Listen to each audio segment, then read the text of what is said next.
Image formation by concave mirror. इसका मैंने 2 part already upload कर रखा है।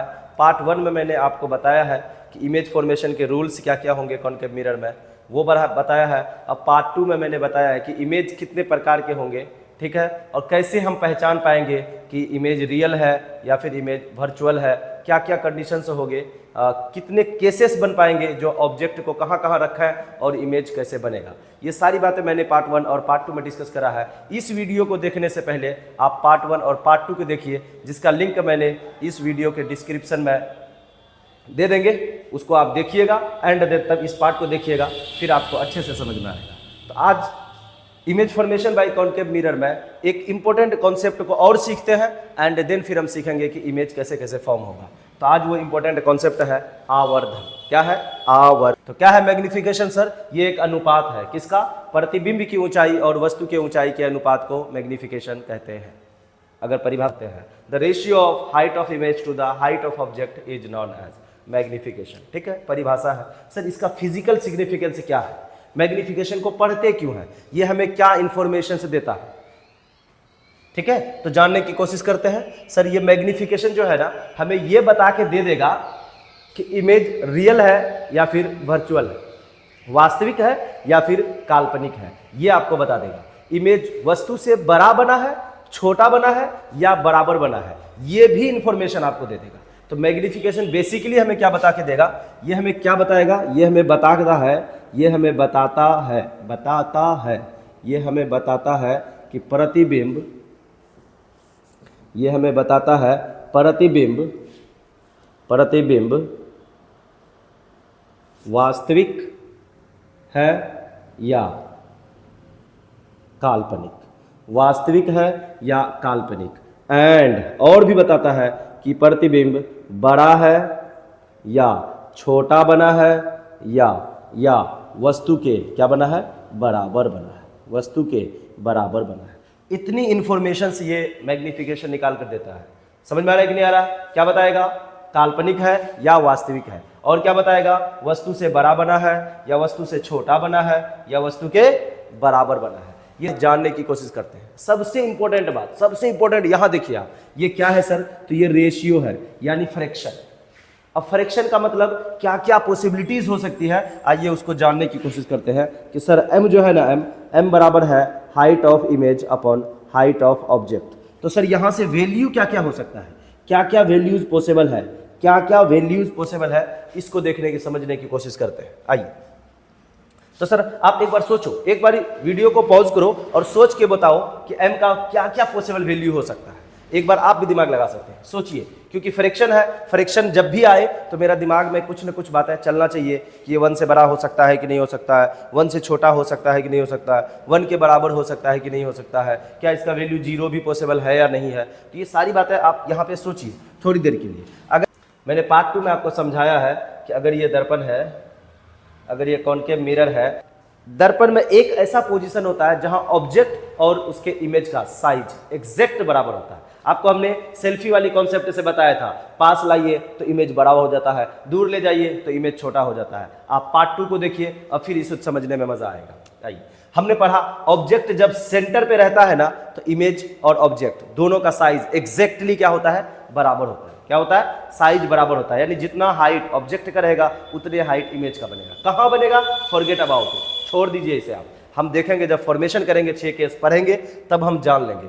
अभी ये देखते हैं कि सेंटर पे जब ऑब्जेक्ट होता है तो जितनी हाइट ऑब्जेक्ट का होता है उतनी ही हाइट इमेज का भी बनता है। अगर ये ऑब्जेक्ट है तो ये इमेज है, हाइट दोनों का क्या हो गया? बराबर। ये हाइट ऑफ अगर ऑब्जेक्ट है तो ये हाइट ऑफ क्या है? इमेज है। दोनों का हाइट अगर बराबर हो गया तो बोलिए जब ये भी बराबर, ये और ये आपस में बराबर हो जाए तो कट कर वैल्यू कितना आएगा? 1 आएगा। यानी सर मैग्निफिकेशन का वैल्यू क्या हो सकता है? 1 हो सकता है। बात समझ में आ रहा है कि नहीं? अच्छा, फिर हम पढ़े हैं सर अगर सेंटर के से अंदर आ गया, ऑब्जेक्ट सेंटर से अंदर आ गया तो ये मिरर से बोलो क्या हो गया? क्लोज हो गया। अब मिरर से जैसे ही क्लोज हो गया तो बोलो अब फोटो कैसा बनेगा? बड़ा बन जाएगा। अब बोलो प्रतिबिंब हो गया बड़ा और ऑब्जेक्ट हो गया छोटा। कहां? सेंटर के अंदर आए तो सर एक केस हमको मिला कि प्रतिबिंब ये हमको मिल गया क्या? बड़ा, और वस्तु हमको मिल गया क्या? छोटा। ऊपर में जब वैल्यू बड़ा हो और नीचे में जब वैल्यू छोटा हो तो बोलो ओवरऑल इसका जो वैल्यू आएगा वो 1 से बड़ा आएगा या 1 से छोटा आएगा। सोचिए, 2 सेकंड लीजिए, सोचिए और बताइए, कमेंट करिए कि जब ऊपर वैल्यू बड़ा हो और नीचे छोटा हो तो वैल्यू क्या हो सकता है, 1 से बड़ा या 1 से छोटा। सर समझ में नहीं आ रहा है, ऊपर में कुछ भी ले लो यार 10 और नीचे में छोटा कुछ भी ले लो यार 2 ले लिए। सर दूर से अगर काटने लगे तो कितना हो जाएगा, 2 पंचे 10, तो ये 5 जो है तो 1 से बड़ा है ना। तो जब भी ऊपर में बड़ा हो नीचे छोटा हो, इसका वैल्यू हमेशा और हमेशा क्या होता है, 1 से बड़ा होता है। क्या होता है, 1 से बड़ा होता है। आप एग्जाम्पल लेके देखिए, ठीक है, इससे छोटा होना चाहिए नीचे में, इससे छोटा होना चाहिए नीचे में, ठीक है, तो वैल्यू आपका हमेशा क्या होगा, 1 से बड़ा होगा। यानी कि सर मैग्निफिकेशन का वैल्यू 1 से बड़ा भी होता है। कब होता है, जब इमेज बड़ा बनेगा ऑब्जेक्ट से जब पर इमेज बड़ा बन जाएगा तब आपका मैग्निफिकेशन का वैल्यू कितना हो जाएगा, 1 से बड़ा हो जाएगा। अच्छा सर, क्या 1 से छोटा भी पॉसिबल है, चेक कर लेते हैं। सर हम जानते हैं जब सेंटर से ऑब्जेक्ट दूर चला जाएगा तो बोलो दर्पण से ऑब्जेक्ट की दूरी बढ़ गया ना। अब दूरी जब बढ़ जाएगा तो प्रतिबिंब का साइज, आप एक बार जब सेल्फी लीजिए, फोन को कहीं दूर कर लीजिए तो आपका पिक्चर क्या होने लगता है, छोटा होने लगता है। तो सेम वे जब आप दर्पण से दूरी बढ़ाएंगे आपका इमेज का साइज क्या हो जाएगा, घट जाएगा, वस्तु से छोटा बन जाएगा। अब आप देखिए यहाँ पर वस्तु से छोटा हो जाएगा। अब ऊपर में हो गया क्या, छोटा, और नीचे में क्या हो गया, बड़ा। ऊपर में क्या, छोटा, और नीचे में बड़ा। अब आप कमेंट करिए कि ऊपर में जब भी वैल्यू छोटा हो और इससे नीचे में हमेशा वैल्यू जब बड़ा हो तो ओवरऑल इसका वैल्यू 1 से बड़ा होगा या 1 से छोटा होगा। तो ठीक है, आप छोटा ऊपर में कुछ भी ले लीजिए 4 और इससे हमेशा नीचे में बड़ा कर लीजिए 5, तो बताइए कितना हो जाएगा, बड़ा 0.8 आएगा, मतलब 0.8 लेस देन 1 है। यानी एक बात समझ में आया कि सर मैग्निफिकेशन का वैल्यू क्या होता है, 1 से छोटा भी। तो हमें क्या क्या पता चला कि मैग्निफिकेशन का जो वैल्यू, जब भी फ्रैक्शन में चीजें आएगा हमेशा ये पॉसिबिलिटीज होगा। अब रियल में ये वैल्यू एग्जिस्ट करेगा या नहीं करेगा वो सिचुएशन बताएगा, बट जब भी फ्रैक्शन होगा ये 3 पॉसिबिलिटीज हमेशा रहेंगे कि वैल्यू 1 भी हो सकता है, 1 से बड़ा भी हो सकता है, 1 से छोटा भी हो सकता है। एक पॉसिबिलिटीज ये भी आएगा कि वैल्यू 0 भी हो सकता है, बट यहां वो पॉसिबल नहीं है, क्योंकि आप जो भी ऑब्जेक्ट लेंगे कुछ ना कुछ हाइट होगा और इसका कुछ ना कुछ इमेज हाइट में बनेगा, तो उसका ओवरऑल हाइट जब 0 नहीं होगी तो फिर ये आंसर भी 0 नहीं आएगा। अच्छा आइए, अच्छा ये तो हमने देख लिया कि सर ये 1 के बराबर भी होगा, 1 से बड़ा भी होगा और ये 1 से छोटा भी होगा। ठीक है, कब बराबर हुआ, जब दोनों का चीज है बराबर, कैंसिल आउट मतलब बराबर। कब 1 से बड़ा होगा, ऊपर जब बड़ा हो जाए। ऊपर बड़ा का मतलब जब इमेज बड़ा बनेगा वस्तु से तो ग्रेटर देन 1 होगा। सर ये लेस देन 1 कब होगा, जब ऊपर छोटा हो जाए। मतलब सर जब प्रतिबिंब वस्तु से छोटा हो जाएगा, आकार में छोटा रहेगा, तब क्या बनेगा, लेस देन 1 बनेगा। कोई दिक्कत, सर वाह जबरदस्त समझ में आया। आइए अगला बात करते हैं, एक और बात समझने की कोशिश करते हैं, एक और बात समझते हैं कि सर m का वैल्यू तो ये होगा, लेकिन ये बताइए ना m का वैल्यू क्या पॉजिटिव भी हो सकता है, पॉजिटिव हो निगेटिव हो सकता है कि नहीं हो सकता है। अब इस पे कमेंट करते हैं थोड़ा सा कि सर m का वैल्यू पॉजिटिव पॉसिबल है या नहीं है, निगेटिव पॉसिबल है या नहीं है। आइए हमने फिर से आपको पार्ट 2 में पढ़ाया है, इसलिए मैं कह रहा हूं कि इस वीडियो को देखने से पहले आप पार्ट 2 को देखिए। पार्ट 2 देखेंगे फिर आपको मजा आ जाएगा। मैंने आपको पार्ट 2 में पढ़ाया है कि जब इमेज रियल बनता है तो रियल इमेज हमेशा और हमेशा क्या होता है, उल्टा होता है, और जब इमेज काल्पनिक होता है वो काल्पनिक इमेज हमेशा और हमेशा क्या होता है, सीधा होता है। रियल है तो उल्टा है, दिमाग में एकदम सेट कर देना है, रियल मतलब उल्टा, काल्पनिक मतलब सीधा। काल्पनिक कभी उल्टा नहीं हो सकता, रियल कभी सीधा नहीं हो सकता, तो बस एकदम सेट करना है। रियल मुस्कुरा के दिमाग में सोचना है, रियल तो उल्टा, काल्पनिक तो सीधा। समझ में आया कि ना आया। हमने आपको पार्ट 2 में पढ़ाया कि सर जब इमेज ऑब्जेक्ट मान लेते हैं ये है और इसका रियल इमेज बना है, तो आप बताइए रियल इमेज हमेशा कैसा होगा, उल्टा होगा। अगर ये ऐसे है तो उल्टा तो यहाँ ऐसे होगा। कैसे रे डायग्राम होगा, फॉरगेट अबाउट इट यार, उसको हम अगले लेक्चर में कवर करेंगे। हमें यहाँ बस ये समझना है कि अगर इमेज रियल है तो ऐसे है, तो उसका उल्टा इमेज तो ऐसे ही होगा ना, मुंडी नीचे। सही बात है सर। अच्छा अब इसकी हाइट को आप प्रिंसिपल एक्सिस से जब मेजर करेंगे तो चलिए कोऑर्डिनेट एक्सिस की तरह जब आप इधर लेते हैं, ये एक्स है ये वाई है, इधर ऊपर प्लस में जाते हैं, नीचे की तरफ माइनस, इधर आप प्लस इधर में माइनस। सेम वे अगर हमने इसकी हाइट को इस तरफ मेजर किया है सर, अगर इसको हमने प्लस कंसिडर कर लिया बोलिए, तो आप जब इसकी हाइट मेजर करेंगे तो इसको हम क्या कंसिडर करेंगे, माइनस।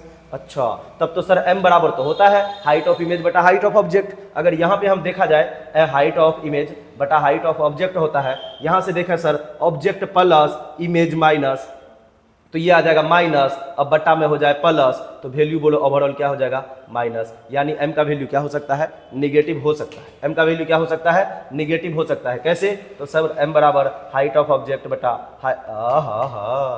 हाइट ऑफ इमेज बटा height of object. Sir height of image है निगेटिव और ये है पॉजिटिव, तो निगेटिव बटा पॉजिटिव ओवरऑल क्या हो जाएगा निगेटिव हो जाएगा।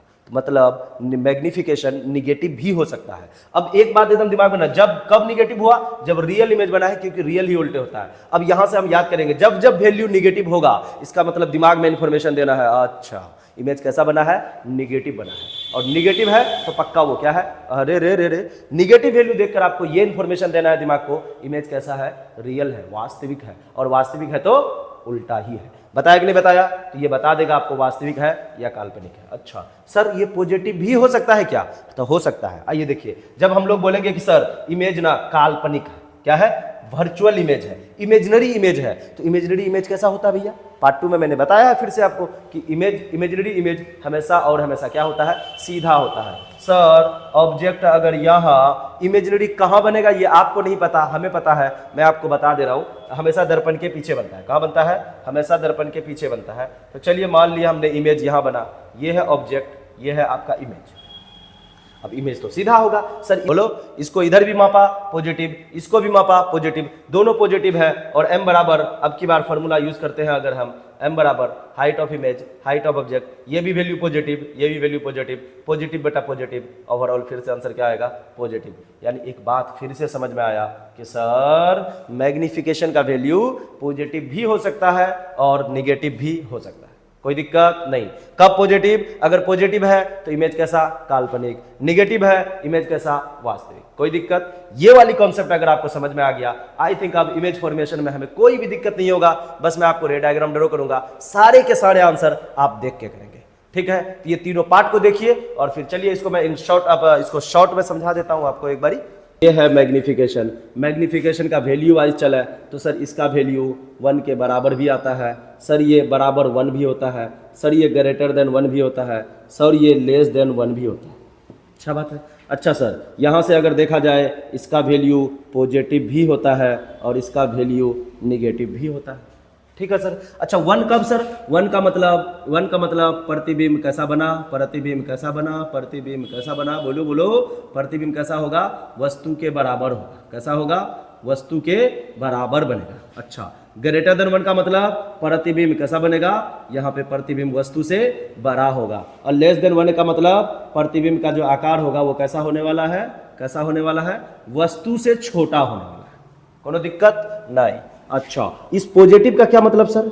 अब पॉजिटिव का मतलब कि सर इसका अगर वैल्यू पॉजिटिव है तो मतलब प्रतिबिंब पक्का क्या है काल्पनिक है, क्या है काल्पनिक है, और काल्पनिक है तो आप ही बोलिए सीधा होगा कि उल्टा होगा। तो एक बात भी कंफर्म है, काल्पनिक है तो हमेशा और हमेशा क्या होगा सीधा होगा। और निगेटिव का मतलब बोलो क्या होगा? निगेटिव है तो प्रतिबिंब कैसा है वास्तविक है, कैसा है वास्तविक है, और वास्तविक पिक्चर है तो वह हमेशा कैसा होगा उल्टा होगा, कैसा होगा उल्टा होगा। उल्टा को अंग्रेजी में हम बोलेंगे इन्वर्टेड, क्या बोलते हैं इन्वर्टेड, और सीधा को इंग्लिश में बोलेंगे इरेक्ट, इरेक्ट। काल्पनिक को हम बोलते हैं वर्चुअल,